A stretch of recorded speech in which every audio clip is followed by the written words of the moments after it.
King Ollie is the main antagonist of Paper Mario the Origami King. In the game, King Ollie takes over Peach's castle, commits attempted murder on his own sister, and mind controls a bunch of people to do his bidding. Now, I know what you're thinking. Wow, this guy sounds like a dick. And yeah, you would be right. However, there are two major problems with King Ollie as a villain. One, his screen time. King Ollie appears once in the prologue, and then he is absent until Chapter 3, where he tries to kill his sister. He only appears in Chapter 3 for about a minute and a half. He doesn't appear again until the final chapter of the game. So yeah, this dude definitely needed more screen time. Now, Ollie wants to murder all of the Toads because he is a racist, and no, I'm not kidding. He is basically mind controlling all of Bowser's army to do what he wants against their will. Despite this, Mario just goes around killing all the folded soldiers, despite knowing the fact they're being mind controlled and don't actually want to do what they're doing. It's almost like instead of designing new enemies, Nintendo decided to make Bowser's army just work for Ollie for some reason. Anyway, but yeah, Ollie is basically just a racist that wants to kill all the Toads. But I know what you're thinking, why is he racist against the Toad? This is where Ollie's second problem as a villain comes in. Right before the final boss, it is revealed the reason Ollie hates Toads is because his dad, who is a Toad, wrote on him, and he didn't even bother to read what his dad wrote. Yep. I don't think I need to explain why this is so stupid. Also, surprise, surprise, the thing his dad did write on him was actually really nice and sweet, so he committed manslaughter for no reason. Ollie's motivation for being evil is so stupid and annoying.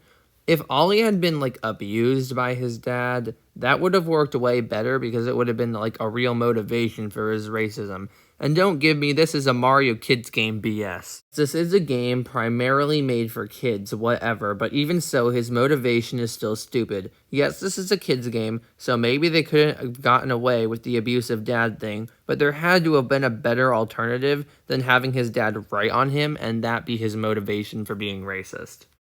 Also, something I want to point out is that throughout the game you fight Bowser's army who is being mind-controlled against their will, but something you will never fight that's being mind-controlled by Ollie are Toads. You would think because of how much Ollie hates Toads, he would have no problem mind-controlling them too, but we never once throughout the entire game see a mind-controlled Toad.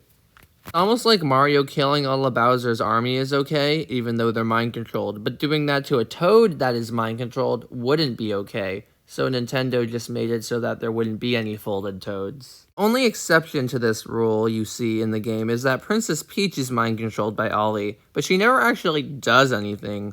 Peach could literally be written out of the entire story and nothing would change. Oh, and we can't have a boss fight against mind-controlled Peach because that's still Princess Peach, but we have no problem with killing off Bowser's army. Mario isn't even allowed to fight a Toad in this game. That could be a reason why they couldn't have made Ollie's dad abusive. After all, Toads can't do anything wrong. A little side tangent aside, after you fight Ollie in the final boss, which might I add is very easy and anticlimactic, he turns good, I think, and then Olivia reads the note that was written on him, and it was actually really nice, and then he dies.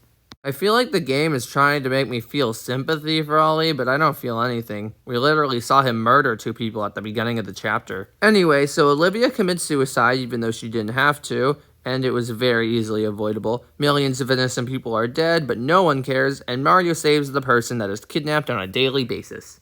Now, something I want to say about this game is that I actually do like Paper Mario the Origami King. Although I think I speak for most people when I say the game would have been way better if it didn't have a battle system and all the enemies were just overworld enemies. For the bosses, I actually like those. But anyway, man, does the ending really put a damper on the experience. It hurts the game for me a little bit. When I go to look for a show on Netflix, Hulu, whatever, eventually I'll find a show that interests me.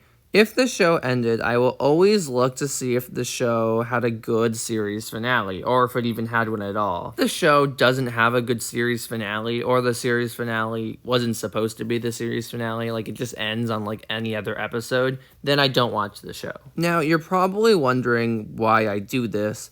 Well, the ending is the most important part of any story. A bad ending can leave you with a bitter taste in your mouth, and I don't want to spend seasons with these characters I grow to love, only to find out the show just ends without any proper conclusion. It's actually the reason I've never watched Star vs. the Forces of Evil, because I know it has a bad ending. Yes, Paper Mario the Origami King is not a TV show, it's a video game, but it's still trying to tell a story. A basic story, but still a story. Paper Mario the Origami King tells the story of Mario and his friend Olivia trying to save the world from Olivia's brother. It's a cute, fun game for the most part. Shy Guys finished last can go suck a dick. I enjoyed Paper Mario the Origami King. It has one of the best build-ups to a final boss I've ever seen, but the problems come in when you actually get to the final boss. The actual boss itself is pretty easy and anticlimactic. Ollie's motivation for being racist is really stupid, and Olivia's sacrifice is completely unnecessary, and her wish was so stupid.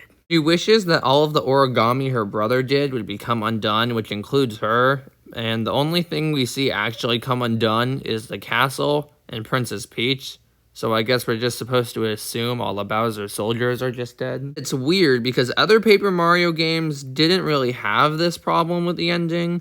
Paper Mario Color Splash actually had a pretty decent ending. I mean, don't get me wrong, Bowser being possessed and never amounting to anything was disappointing, but compared to all the stupid things Origami King does, that's nothing. Even the dreaded Paper Mario Sticker Star had a decent ending, at least in my opinion. I know many people hate the final boss in Sticker Star, but personally, I don't mind it. I guess what I'm trying to say is that when you write a story, you want people to like it. Well, actually, you want people to love it. Whether it's a movie, TV show, book, video game, whatever, you want people to like what you make.